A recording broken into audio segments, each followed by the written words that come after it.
For decades, Twilight fans around the world have framed Bella Swan's final chapter as a fairy tale happy ending. They celebrate her transformation from a clumsy, insecure human teen into a powerful, confident vampire.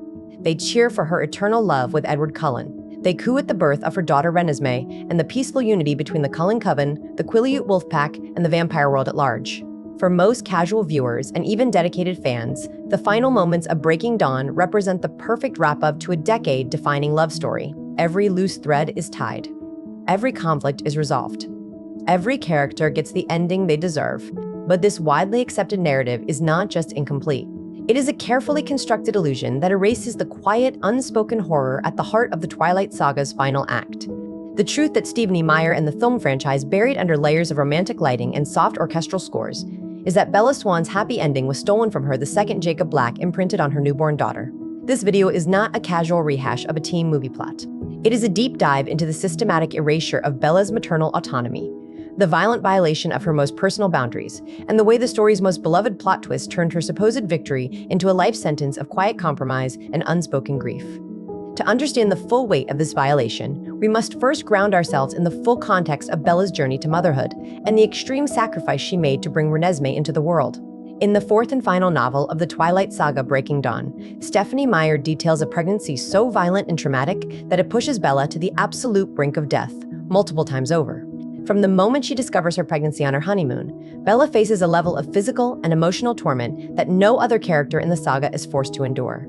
The hybrid fetus inside her grows at an accelerated, unnatural rate, breaking her ribs from within, draining her of all nutrients, and leaving her unable to eat or keep down any human food without violent illness.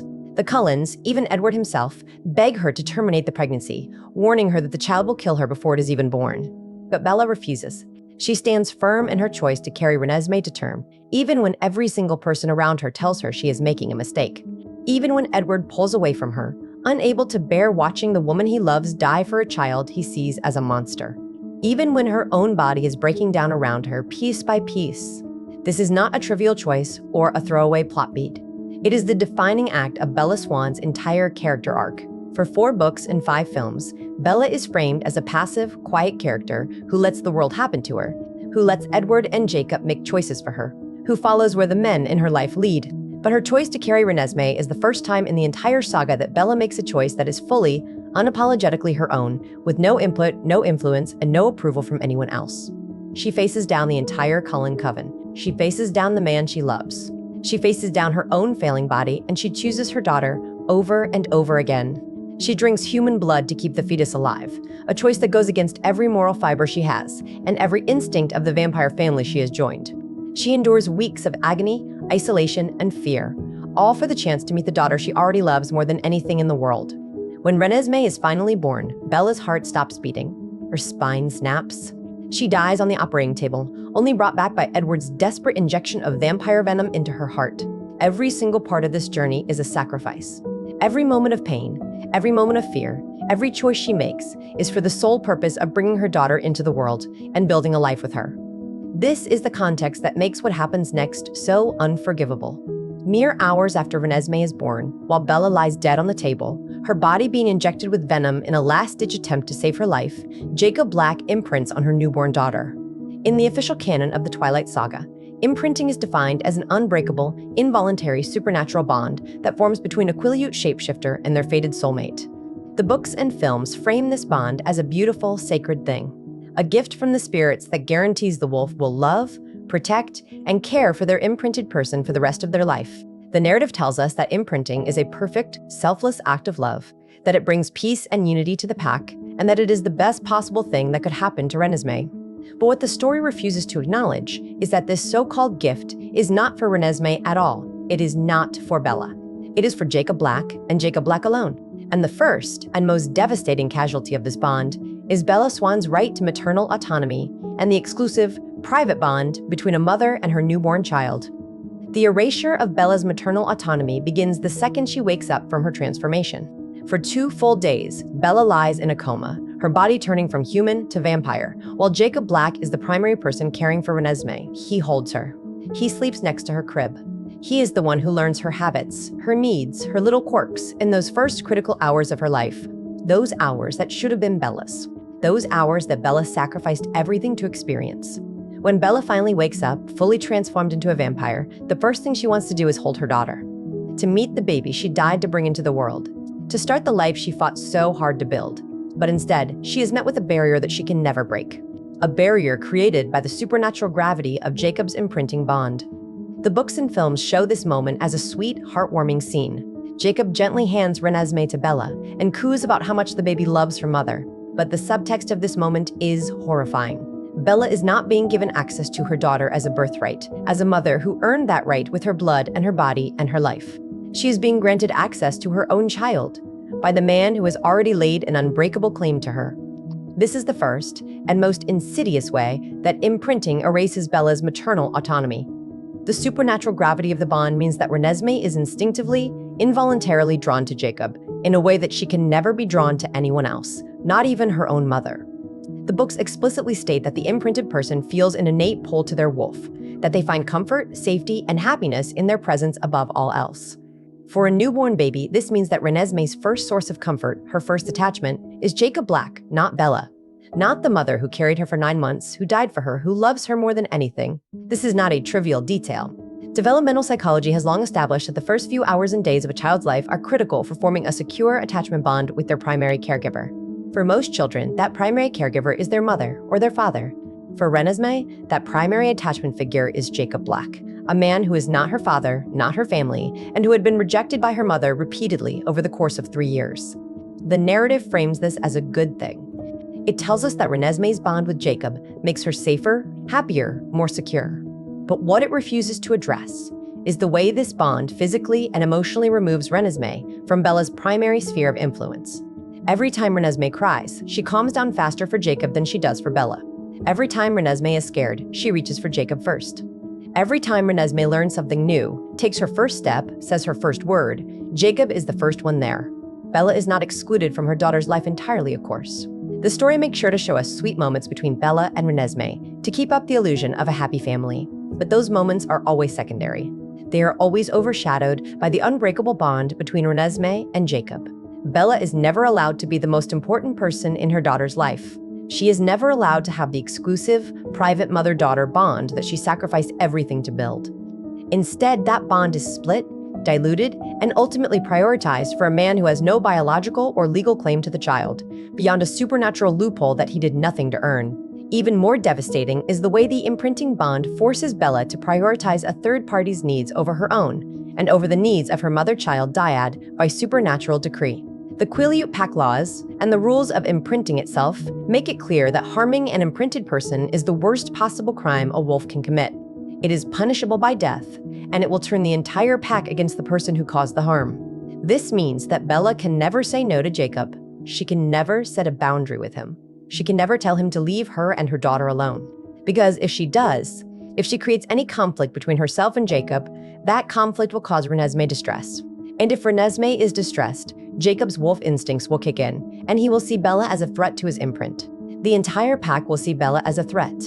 The narrative never addresses this, but the subtext is unavoidable.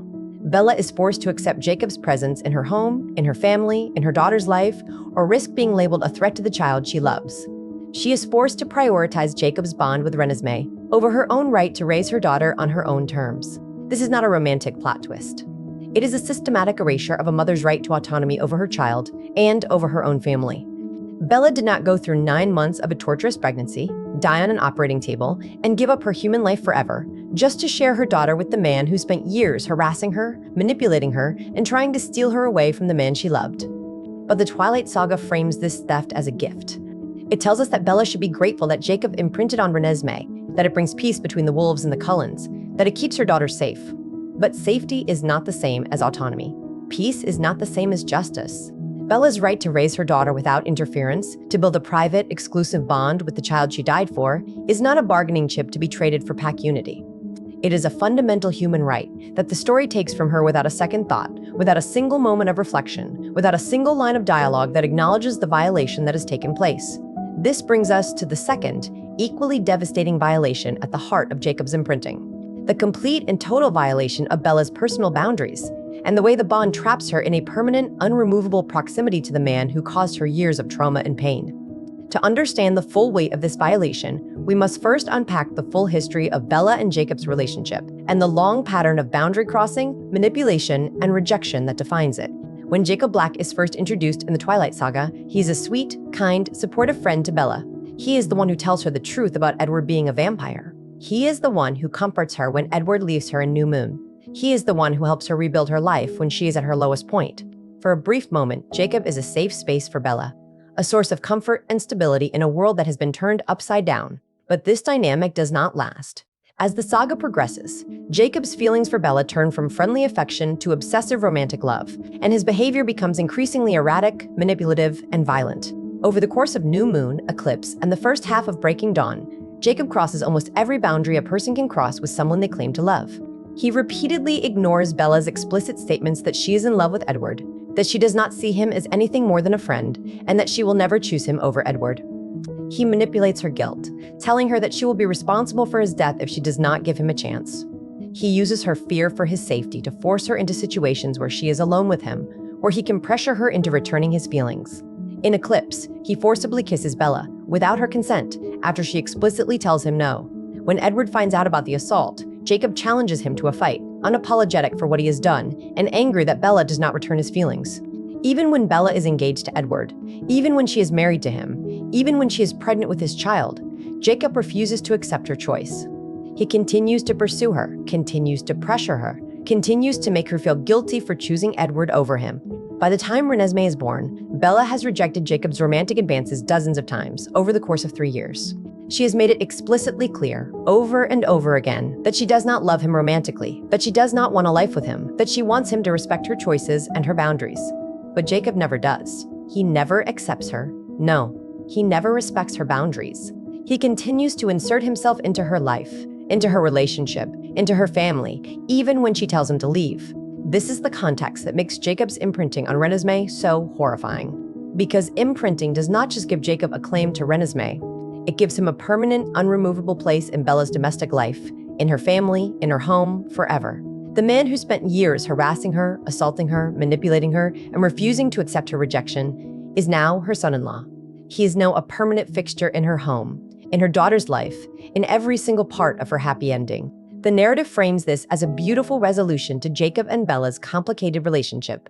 It tells us that imprinting fixes everything, that it turns Jacob from a bitter, rejected suitor into a loving protector, that it erases all the tension and conflict between them. But what the story refuses to acknowledge is that this forced proximity does not heal Bella's trauma. It traps her in it forever. Bella can never truly move past the years of manipulation, the assault, the repeated rejection of her boundaries, because the man who caused that trauma is now in her home every single day. She can never escape him. She can never cut him out of her life. She can never fully heal from the pain he caused her, because he is now an unremovable part of her family. Even worse, she is forced to perform happiness and acceptance around him, for the sake of packed peace, for the sake of her daughter's comfort, for the sake of the happy family illusion the narrative wants to sell. Bella is not allowed to be angry. She is not allowed to be hurt. She is not allowed to set boundaries. She is forced to smile and be nice to the man who assaulted her, who manipulated her, who refused to accept her, no, for years. She is forced to call him family. She is forced to trust him with her daughter, the most precious thing in her life. She is forced to rationalize his behavior, to minimize his past actions, to pretend that everything is fine, even when it is not. This is the ultimate violation of boundaries, because it takes away Bella's right to choose who is in her life, who is in her home, who is around her daughter. It takes away her right to heal from her trauma. It takes away her right to have a happy ending on her own terms. The Twilight saga wants us to believe that Jacob's imprinting on Renesmee is a miracle, that it is a beautiful, selfless act of love that brings peace and happiness to everyone involved. But the truth is far darker. Imprinting is not a gift. It is a theft. It steals Bella's maternal autonomy, her right to build a private bond with the daughter she died for. It steals her right to set boundaries, to heal from her trauma, to choose who is in her family. It steals her happy ending and replaces it with a life sentence of quiet compromise, unspoken grief, and forced proximity to the man who caused her years of pain. But the horror of Jacob's imprinting does not end here. What we have unpacked today is only the surface level of the damage this plot twist causes. In our next video, we will dive into the even darker, more unforgettable truth of this story. We will unpack how imprinting robs Renesmee of all her autonomy and choice before she can even speak. We will examine the grooming adjacent implications of a grown man waiting for an infant to age into his romantic partner. We will explore how Bella is forced to sacrifice every last part of herself to rationalize this dynamic, and why the normalization of this plot twist is the most insidious part of the entire Twilight saga. If you want to uncover the full truth of the story that Stephenie Meyer tried to hide, make sure to subscribe and hit the notification bell so you do not miss the second part of this deep dive.